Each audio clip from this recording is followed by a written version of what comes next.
Welcome to Positive Talk Radio. Our goal is simple: to explore evolving ideas one conversation at a time. So, stay with us as right now we present great show for you today. My name is Kevin McDonald. I'm your host here on Positive Talk Radio. And you can find us by going to positivetalkradio.net. And we're all over the place these days. It's kind of cool. And we're doing all kinds of stuff. And one of the cool things that I want to talk about today is my guest for the hour, and that is Lynne Harley.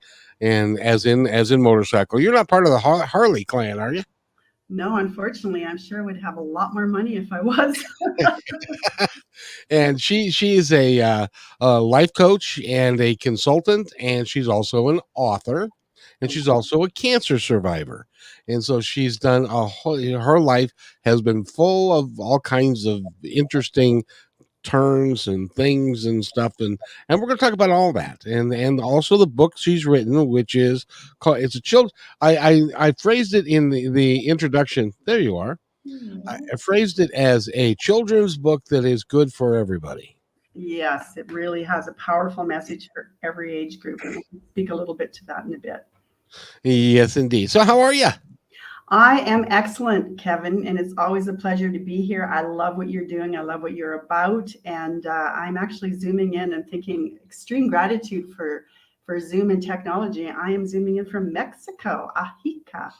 Oh my goodness gracious, what you doing down there? You know what? I have landed in this beautiful spiritual center, and I'm just taking some time for me, although I'm still working because I have Zoom. But yeah, it's really, really a gift this time right now to be here. Now, when you say spiritual center, what do you mean by that? I am actually in a center called Namaste Center. Oh, cool. It's very much a spiritual-based center. They study different sort of teachings, of course, in miracles, Unity Church. It's sort of ecumenical. And so really a powerful experience and a gift to be in a community with like-minded people. The people who are coming here are coming, I think, to fill their souls, and they have a lot to give. So this is my first experience, and I kind of landed when I was thinking about what I love. That's my coaching question. I ask myself that, so I coach myself, trust me, through life. Very good. And you coached yourself all the way down to Mexico. I did.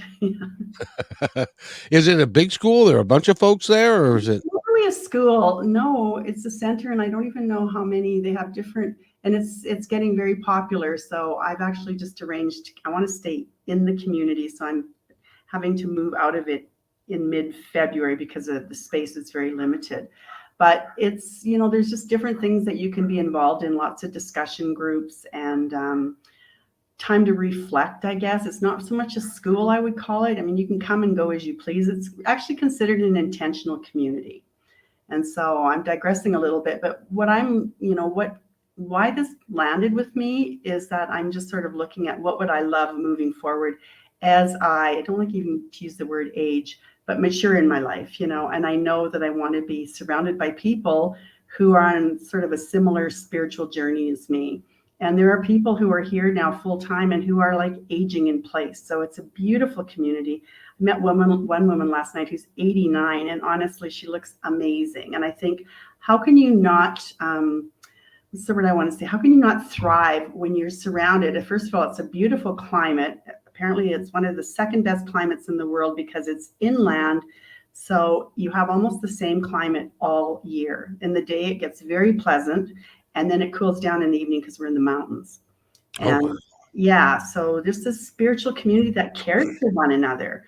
And, that appeals to me going forward with my life. So I'm kind of giving it a dry run here and going to go home and make some decisions about what I would love moving forward.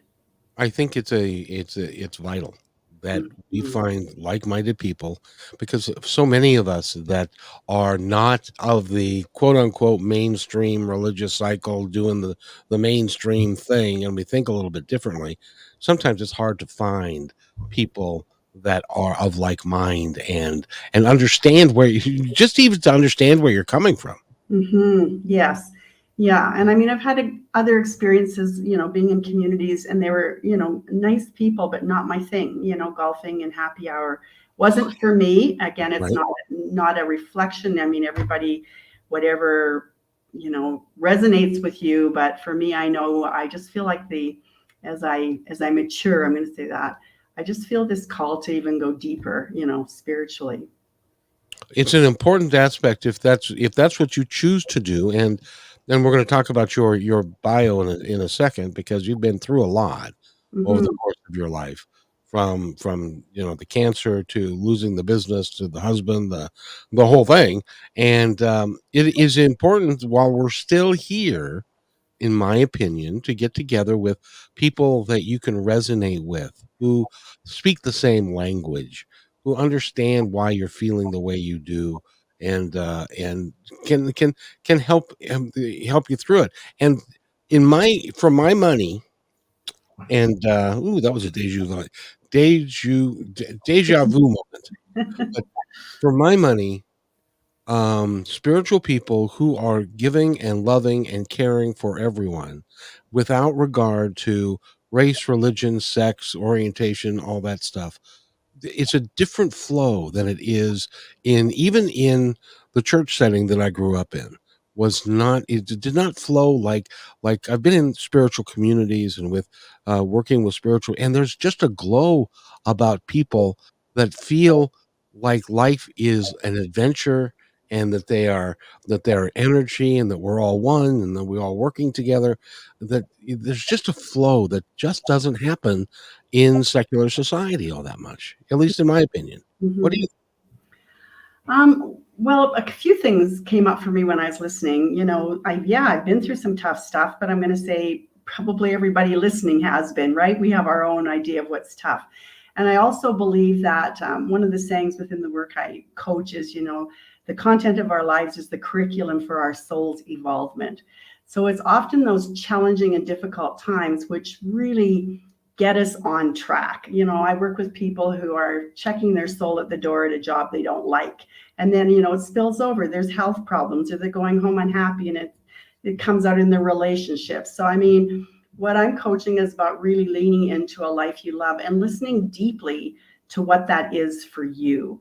And so I think having cancer, one of the things that I got out of that is, I mean, I think I'm a real free spirit and I love to have a good time, but I also I don't know, sometimes I don't have patience just for a lot of small talk. There's something like I want to go deeper. I want to really hear what's going on for people or get them to share, what's really going on for them. And I think that that's one of the things that came out of it is I have, and this maybe it's not a positive thing. I just sometimes struggle with doing superficial all the time. I mean, I can carry on a conversation. I'm pretty comfortable wherever I go, but I also like it when I get to know people sort of at that soul level, like what's going on with you. And when you talk about a couple of things about coming here, I think it's really important for us to each one of us to be able to fill our own cup.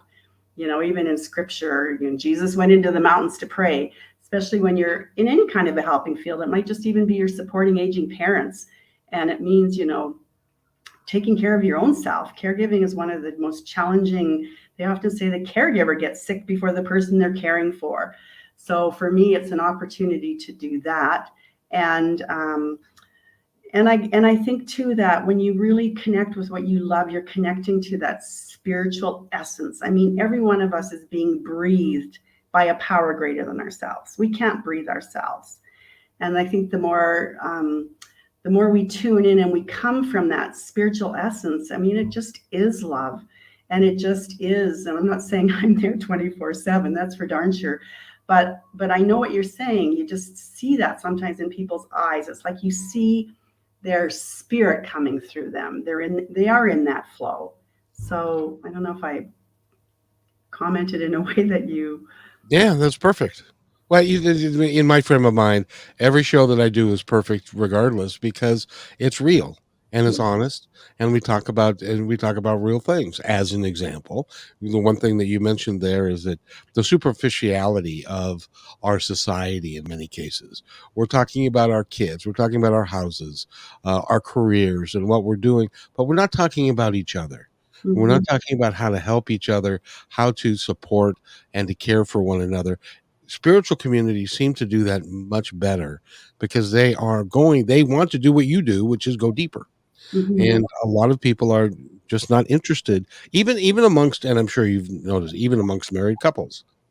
You can be a married person for a long time to somebody, but you never really have a deep conversation with somebody so that you actually know deeply who they are. You know who they present themselves to be, but it Mhm. doesn't necessarily mean that's who they really are at a fundamental deep level. I was married for 24 years, and we went to a spiritual center one time, and my wife was a very closed woman. She was very pretty, but she was closed and didn't open herself up. And the leader of the spiritual community, we were having a little roundtable discussion, and everybody in turn was talking about themselves and their life and what they were doing and their hopes and their dreams. Came to my wife, and the leader looked her straight in the eye, and she said, "So, Jennifer, where do you want to go? Who do you want to be? Who are you?" She started crying. Mhm. Didn't Mhm. say anything, but just, start, and when I mean crying, I mean she was bawling. Mhm. Because she had never, I don't think in her life, she had never been asked that question in a real, honest way, because she was used to the superficiality of your relationship should be like this, your house should look like that, and all of those things rather than a deep, and what I'm struck by, I think, in your work and what you do is the people that you are working with, I don't can't say all of them, but I'm willing to bet that a lot of them are tired of the superficiality, and they Mhm. want to find out who they really are and what life is really about, and that's why they're coming to you. Is that a fair statement? Well, I think a lot of people, when they come to me, like I did a vision workshop in January, and I'm starting to work with a few people next week. It's just this feeling of stuckness and not knowing how to move forward. And I think, especially when we're going through transitions, that's very, that's sort of prevalent often, and we need that support to move forward, because when we're in a transition, whether it's leaving a marriage or going through a health crisis or retiring, even like I worked with people in retirement, and all of a sudden it's like they didn't have to think about their lives. Even if they weren't happy, they were going to their job every day, they had a place to go. And for example, one person that I worked with, when she and again, I don't think anything happens by accident. When she reached out, she said she was sitting on her front step and she had just retired. She said a tree had come down in a storm the night before, crashed down across the yard. She was waiting for the tree people to come and drag it away. I had sent something, she was on my MailChimp list. And she said, when I looked at that tree and I read my newsletter, she said that tree across the lawn just felt like my life. It was like a metaphor for my life. And I was just stuck. I didn't know what I wanted moving forward. I didn't know if I wanted to stay married. So she was all of a sudden, and I think sometimes it's not until we get some space that those things come up for us. When we're in the busy, busy, busy, and sometimes that's why people do stay busy, because then all of a sudden, if there's too much space, they have to face the fact that they're really not feeling fulfilled in their lives. And it's scary to leave that comfort zone. So I think often transitions, working with a young man who, just said, I for 10 years I'm going nowhere, and it's been such a rewarding experience to watch this young man grow. He's in his early 30s, and he said, I just feel like I'm growing up. I'm starting to figure out what I want, and I'm busting through all of these messages, which is kind of what my book is about, that I always told myself, well, I'm just an introvert. Like, we're the ones who create the experiences, and sometimes we're not aware of the messages that are even going through our minds, right? And it isn't until you get to a certain age or a certain place in your life when those things come up for you. And sometimes they can come up in your 20s or your 30s, but oftentimes it doesn't come up. For me, I was 42 Mm-hmm. um, when it came up for me, and but unfortunately, I was married to somebody it didn't come up with, and so they were happy with the way things were. I wasn't, and Mm-hmm. so I made the changes, part of which was to go on the radio and to try something different. and stuff like that. So, but for me, it was that. But and it can be at any age. It seems to me.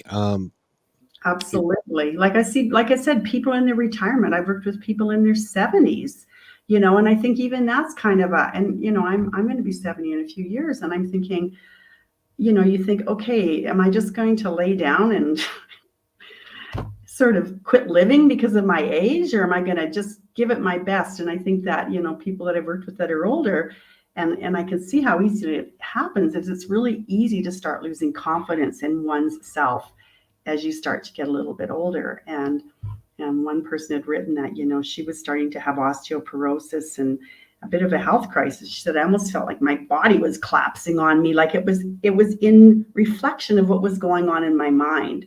So, there was some awareness there. And, again, it's just really, this program that I coach is predictable. It's proven. It's about awareness.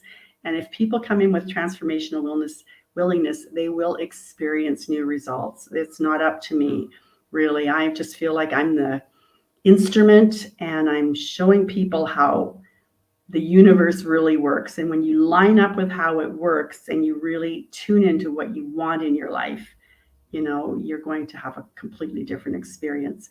But it takes rigor. We use that word. If it was easy, everyone would do it. It's very easy to collapse back to what's familiar because we know it, right? Oh yeah.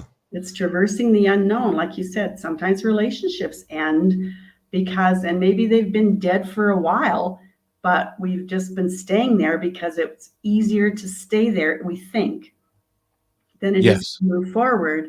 And yet there's so much more on the other side if this isn't, and sometimes we're doing the other person as much a favor. I think we think sometimes, oh, if I leave this person, then, I'm this horrible person. Well, sometimes we don't know what the highest good for anybody else is. And yeah, so that is so true. And by the way, from my perspective, it's none of our business. That's between them and their maker, and but it's important. I want to delve into this because I think, and you're the perfect person to talk to about this because um, I run across a lot of people that are interested in change. They don't know how to accomplish it. They're not even sure what it is that they want to change. They know that something just is not right, that it's off, mhm. that they're not feeling as driven as they were when they were younger. Their bodies are starting to break down. There's more, hip replacements and knee replacements and all that kind of stuff happening and stuff. And when you in the late 90s, when you the first time you had cancer, that was a life-changing moment for you, wasn't it? Or it, was it? it really was. I mean, in fact, I thought my life was pretty good, but then, what's the measuring stick? I was doing what everybody was doing at my age, and I was happy to be a mom. I had 3 small boys. I was really excited. I was doing work that I enjoyed. I was married. And, I think without the crisis, I had a seemingly comfortable marriage. There was a part of me, I didn't really question my life too much, but often when there is a crisis, I think that's when the rubber hits the road, or however that saying is. Sometimes Yep, that's the saying.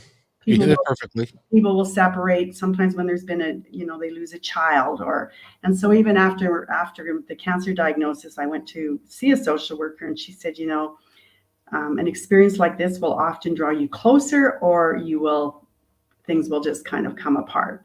And so I end up, my marriage just felt like my whole life, like I felt like somebody pulled this wool on a sweater and all of a sudden there was nothing left. My partner and I separated. We had been self-employed together. We had these 3 small kids. I was facing cancer, didn't know what the future was going to hold, and very afraid, very afraid. And that's where my awareness is. And, the work I'm learning is I was very much focused on fear and, am I going to live, and is it going to come back, and I'm going to see my kids grow up, and all of these questions. And what was very interesting is my defining moment came when I was getting ready to move into my home that I was preparing for my kids and I was painting the bathroom, and I stepped off. Don't do this at home, boys and girls. I was on the toilet and I stepped over to the edge of the tub. Anyways, I lost my balance and I slipped and I fell very hard. And, I kind of laid on the floor for quite a while thinking, and in a very profound moment, thinking, you've been so worried about cancer and how your life's going to unfold. This fall could have done it for you. Like just get living your life. It was really seriously a pretty profound wake up call. And then the other thing that I find very interesting, and I said, I don't think that I just don't think things happen by accident. And I'm such a believer in when the student is ready, the teacher appears. Because I really did make a decision, I think, in that moment that I wanted way more life. I didn't want to just be a cancer survivor, I wanted to be a cancer thriver. And within a couple of weeks, I got invited to a vision workshop, which is what I share with people. And basically was introduced to how this universe works. I was told dream big. And well, that was a stretch for me. I mean, I was thinking I wasn't working at the time. And sometimes you think, well, I don't know what I want. And I don't have a very good imagination, but I tell people, we can use our imaginations to terrorize ourselves. So our imaginations are alive and well. Why not use it to serve you? Why not use it to think of what you would love instead of those worst case scenarios? So I started thinking, well, I'd love to see my boys grow up. And what would that look like? Well, I'd be at my youngest son's graduation at high school. That would be a real benchmark, and I wanted to travel. And I had this, Thailand was on my bucket list, and India and China. And I wanted to do work that was really gratifying, and I was making a difference in the world. And then I was thinking, and I want to be so healthy that I'm going to run a marathon. So it wasn't that I was a runner or that was even important, but it was like a benchmark for me. And it's so interesting because I went through one more diagnosis on 6 months later, and 18 months after that surgery and treatment, I crossed the finish line at Disney World Marathon. I ran a half marathon and my kids were at the finish line. And how that came to be, and this is the other thing that I love telling people, is we don't have to know the how. I didn't have the money to do it, but all of a sudden there was an awareness that there was a charity event, that if I raised enough money for this charity event, I would get my way paid. I would, have a room for a few days. And it was really not about the run. It was about the fact that I could actually take my kids to Disney World. And it was a very modified trip. I didn't have the money to spend a lot of time there, but they had a taste of it. And when I think back about that and how I found that tiny little clipping in the newspaper one night when there would be days that I didn't even get a chance to read the newspaper if, I'm busy with the kids, right? And how it just taking that first action step, which was registering for the marathon, that had to come out of pocket. And then I had to buy runners, and I was journaling, and I remember writing, okay, I spent $100 for registration. I spent $100 on runners, and so far it's $5. But I just kept getting inspiration, and that was before internet. I just wrote everybody I knew saying, I'm coming out of this cancer diagnosis, and it's nice to focus on something besides myself. And then the money just started pouring in, Kevin. I raised so much money, they paid for 2 airfares. And it just turned out amazing. So sometimes we always think we need to have all these green lights in a row before we back out of the driveway. And this is not how it works. You have to make a decision for what you want. And then it's just a real trusting that the how will be shown. It's going to unfold and you'll be shown the next step. When you're driving to another city at nighttime, you only need to see as far as your headlights shine. And the way will be made. If you are in love with what you want and you're committed and decided for it and you're taking action steps, you know what? That's how dreams come true. And it's interesting that you bring that up because I think a lot of people would like to believe that, but they don't have the trust level, and they're not seeing the signs, or they don't have the trust level, or they're telling their friends and family are saying, oh, now don't be so silly, you can't do that, whether it be an author or a talk show host or whatever it is. That you have a marathon runner. I can't imagine running a marathon. That is so cool. Well, I didn't set any records. I want you to know that. Well, you know what? You set a record for yourself, and that's all that matters. Yeah. Yeah. And your three boys must have. I'll bet you they were just excited as heck to see you do that. Yeah. And I think this has been the biggest, I don't want to say payoff. One of the most gratifying things for me is who I'm showing up for my children. They're grown men now. And, I just feel like I've set the bar, like you guys go out and live lives you love. When I was leaving to Mexico, my youngest son sent me the sweetest text the day I was leaving. It's just like, you go, Mom, you just keep following your dreams. You're such an inspiration. And, and I just think it's awesome, and I appreciate being that mother. I don't want my kids to feel like I'm needy and they got to look after me. I mean, there may come a time when that needs to happen, but I want them to know that I'm doing just fine. And yet I'm there for them. We talk a lot and lots of encouragement. And, this book that I've written, it's actually written as a picture book for kids ages 4 to 8. And I was in a school before I left. Today's my 6th presentation this month. And I actually got the opportunity to go into a community school close to where I live. And I presented to the whole school. So I presented from kindergarten to grade 2, grades 3 to grade 5, and then grades 7 to 9. And so the message that each one of them took was very different. But the bottom line, I feel like this is even more impactful for kids that are older, because they're more, if they could become more aware as you're getting into that peer pressure, I got to fit in, I'm not good enough, I can't join that group, I'm not a good enough athlete. That's the voice that shuts people down. And this book speaks about it. It's about a little caterpillar who wants to become more. He's tired of being on a branch. He's tired of eating leaves. And it's just such a metaphor for our lives we're meant to grow. We're not meant, nothing in nature stands still. But often we get this longing, I just want more. I want a better job. I want to use my gifts and talents. And then we shut that down and we go, well, I should just be happy with what I got. And, really good is the enemy of great. So many people just settle at, or I'm fine. I'm fine. One of my mentors says, that F word has killed more dreams. I'm fine. Go for what you want. And so this little caterpillar, and again, I just feel like this was a download. A caterpillar will become a butterfly. They don't think themselves out of it. That's how nature works. But in my book, this caterpillar can think. And so, he's tired and he's looking, and then he looks around when he's getting ready to go into the chrysalis or the cocoon phase. And suddenly he looks around, and this is his vision-based living. He's not looking down at the branch anymore. He's looking and he's seeing, oh my God, squirrels, they're playing hide and seek, and the robins and the woodpeckers. And then he has more longing and discontent. So he now really wants more for his life. And he doesn't say, I want to be a butterfly, but he goes, okay, I don't want to be on a branch anymore. And this voice from deep within him goes, well, what would you love? If anything were possible, what would you dream of? It's a rhyming book. And he goes, well, I'd love to fly. I'd love to be flying around the world. I'd love to be drinking nectar from flowers instead of eating leaves. I'd love to be beautiful instead of being this drab little caterpillar. And he falls asleep into this vision full of wonder. And then it goes on to say, and sadly, when he wakes, and this is the rigor, nothing's changed. He wakes up from this dream and he's still a caterpillar. And often people will have these great dreams and then they think about how hard it's going to get to get there.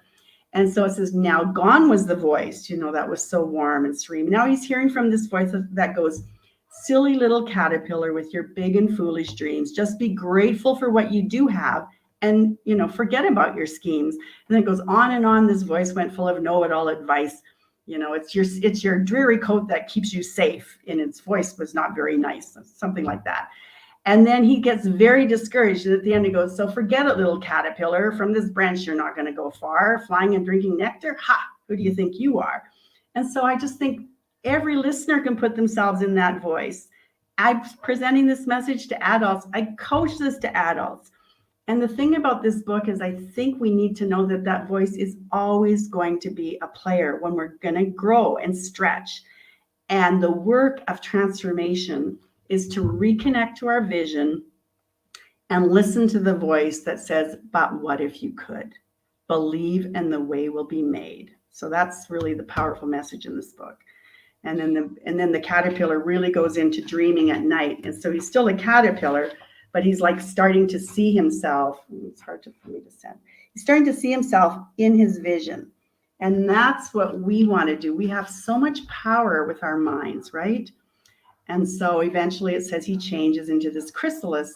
And this is where so many people collapse back. When we were talking about this before we started the show, is that what actually happens in that cocoon phase and in this transformation is that what was caterpillar breaks down to nothing. It's just a goo. And all that's left when it's a goo is the imaginal cell, like the blueprint for this butterfly and the central nervous system. And so when I'm coaching people, I say, we're kind of in this letting go of the old life, and we're not butterflies yet. We're in this goo phase.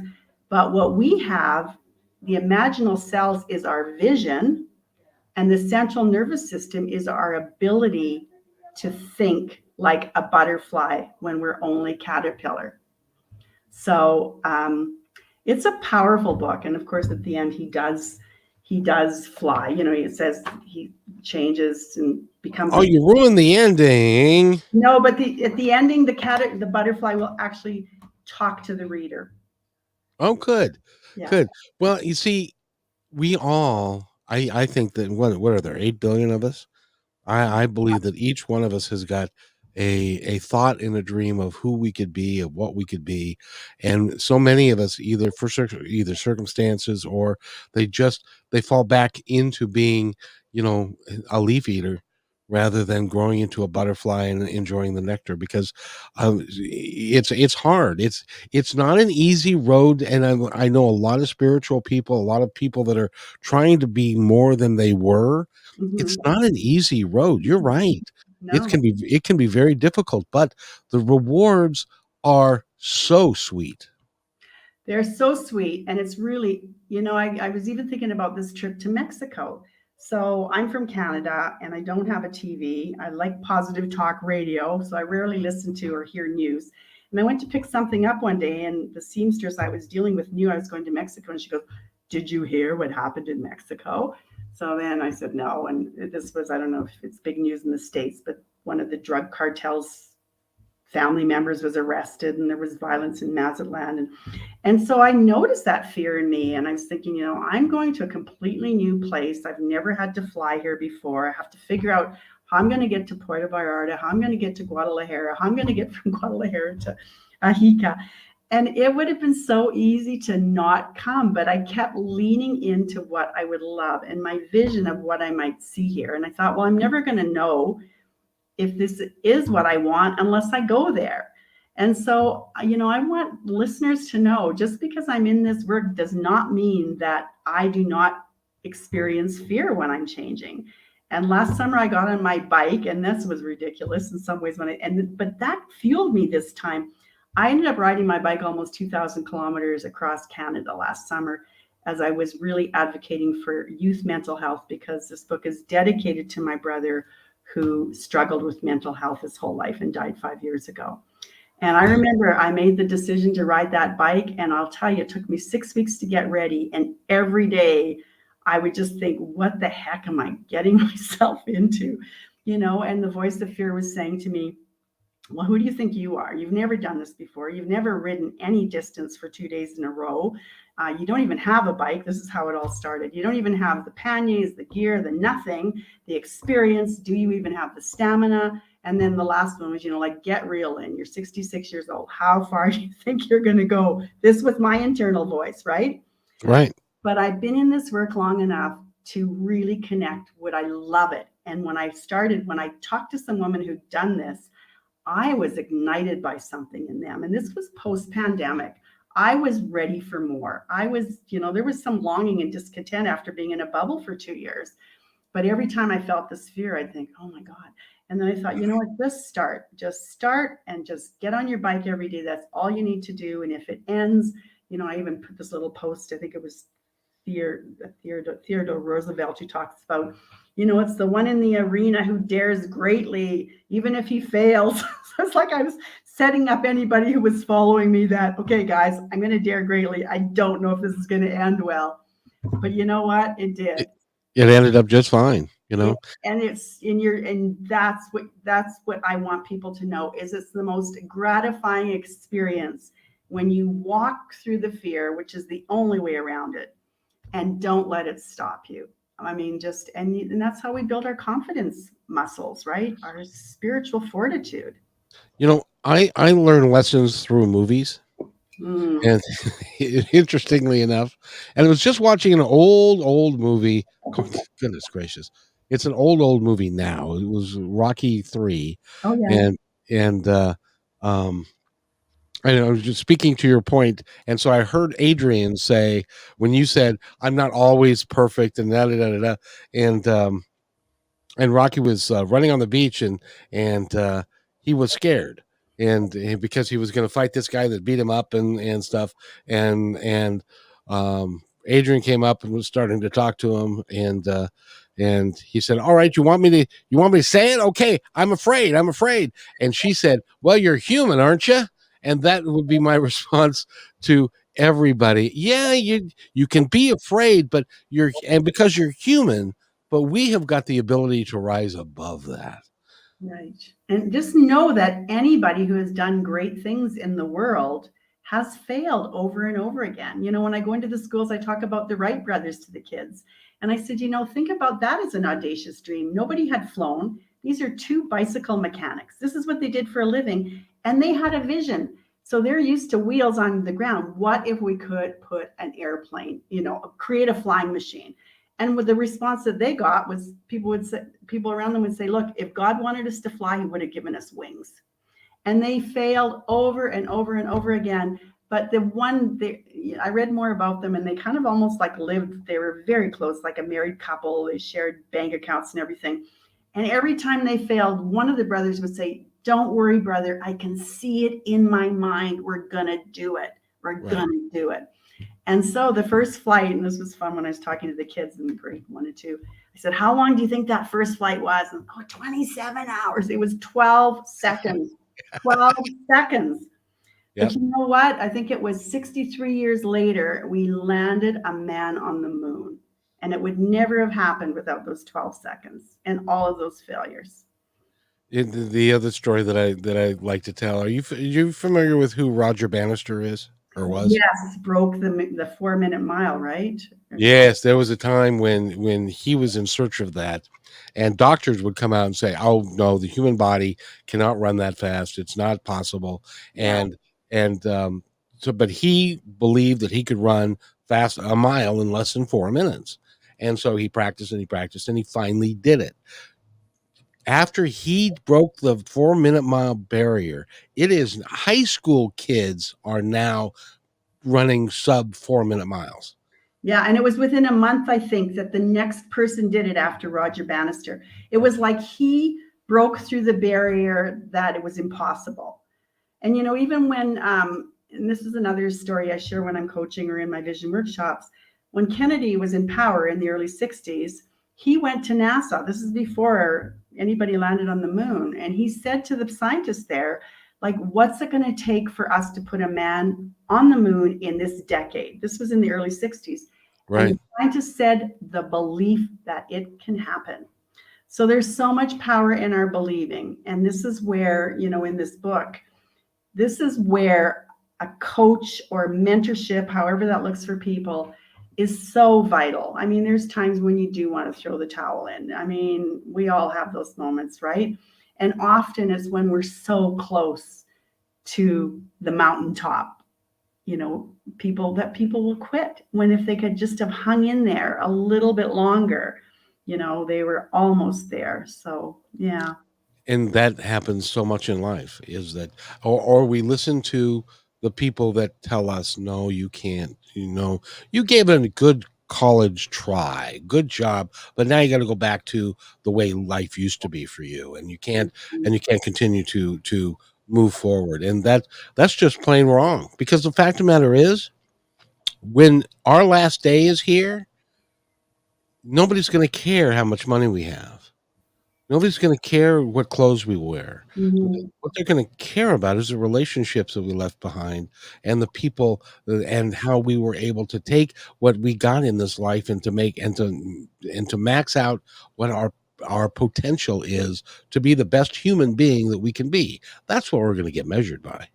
Yeah, absolutely. And it's really about that, like you said, and it's even, I guess for me, I just think like I think it's Thoreau who says, I want to live this life as if I've sucked the marrow out of it.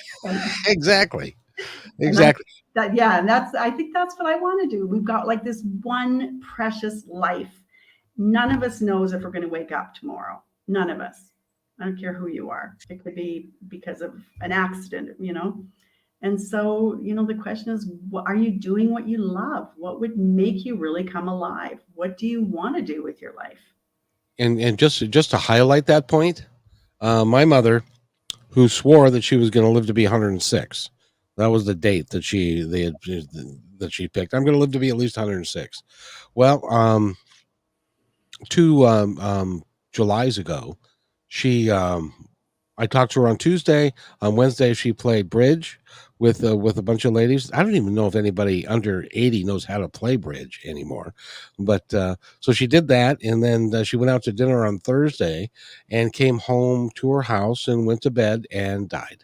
Mm-hmm. And so you don't know, and you don't know when. And but the thing that I want to point out to people is that it's not like when you die, it's not the end anyway, but No. it is the end of this moment in time. That and then you're going to do move on to do something else. But still, this is you were gifted this. This is being a human being on the planet is a huge gift, at least in my opinion. Yeah, no, I agree. I agree. And again, just But if un- you need a coach, if you need somebody to help you through it, it is really well. And the reality is a couple things. I know a gal. She's also a coach. Her name is Allison Roberts, and she lives on the East Coast, and she has two coaches. And I asked her, and she said, "Because I don't know everything. I yeah, got blind spots just like every other human being." I have a coach too, Of course, you do. and I work with a coach who has coaches, and yeah, it's so true. And I think too, I just want to keep growing. I don't want to reach a plateau and then just think, okay, I've arrived, because I know I haven't. There's always something new to learn. There's always, you know, I have a friend of mine who is a financial planner. He's got programs. He's got a podcast. He does all kinds of stuff. He only works with $1 million plus customers, and he. I asked him. He makes six figures almost all the time, and I asked him how come you have a coach because he has a financial coach. And I mm, said, I thought you knew everything about finances. Why do you have a coach? And he said, because I have blind spots too. I mhm, have an ego. I need to understand why make certain decisions and do certain things. So smart people have coaches. I'm lucky because I get to, like for free, talk to people like you all the time and stuff, and so I'm very lucky in that way. But I think it's really important if you want to change, if you want to become who you really are, then you need someone to help you through that, and it may not be your spouse or your father or your mother or your brother or your sister or any of those folks.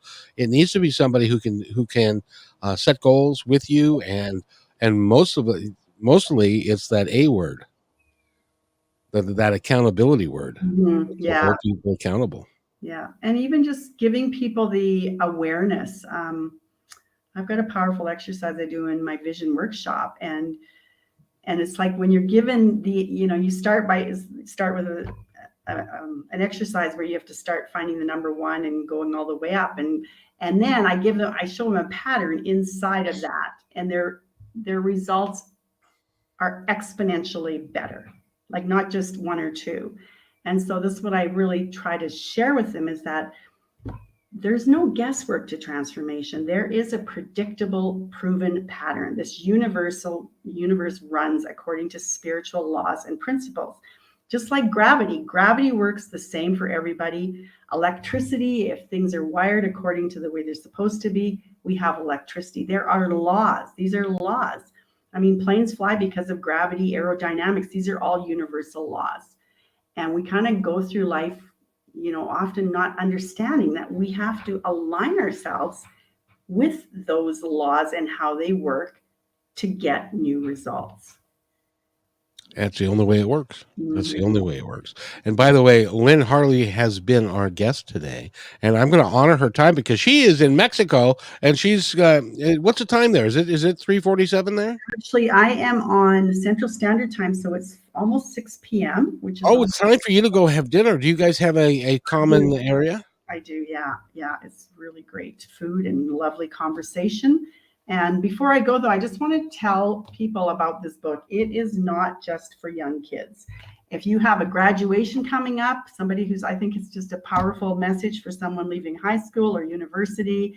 I've had people, and I've got it on my website, bought it for a 60-year-old who's going through stuff, because these voices are common to all of us. I don't care how old you are, and what's the word I want to say, how much every time you grow. And I think this is why we're on this planet, is to grow and evolve and be our best selves and do some good things here, that you're going to hear from both of these voices. And so just a great, powerful message in there. And if you do buy it on Amazon, which it's there now, please, please, please, please leave a review. I'd appreciate that.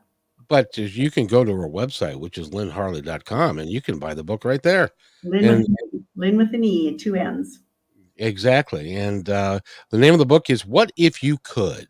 And it's a story of a caterpillar that turns into a marvelous butterfly, which is what we all do at one point in our lives as well. So it's really a pleasure. Is there anything else that you would like to tell our audience before we wrap up for today, so you can go have dinner? I think I would just like to leave the audience with this quote, and it's by Howard Thurman. And it's just like, don't ask what the world needs, ask what makes you come alive, and go do it. Because what our world needs is more people who've come alive. So a very powerful, expansive question is like, are you loving your life right now? Are you doing what makes you come alive? And if you're not, what would that look like? Exactly. Exactly. And live your best life. And that's, I couldn't have said that better than you just did. So I'll leave it there. And I want to thank you for being our guest today. And I love these conversations. So you're going to have to come back. And we're not done yet. I will come back, and I love what you're doing. So keep it up. It's just so great to have positive news out there and guests who can share what they're doing with other people and maybe support somebody in some way. So, well, and I'll tell you this. I cannot tell you how many people are listening. I do not know. I do not care. It does not matter. We put together a quality program. I leave it up to the universe to decide who gets it and when. absolutely. Okay, well, you take care, and I do look forward to our next conversation, Kevin. That's what I'll say. Thank you so much. And wait right there. I'll be right back. Hey, thanks for enjoying this episode all the way to the end. Please give us a like and subscribe to this channel. This has been a production of PositiveTalkRadio.net. Please visit our website, oddly named PositiveTalkRadio.net, for more details about us and our mission, which is to provide great positive programming designed to inspire us all. I'm Kevin McDonald, and I'm proud of these shows, and I truly hope that you'll like them and share them with friends and family. So on behalf of our entire team, remember, be kind to one another, because each other's all we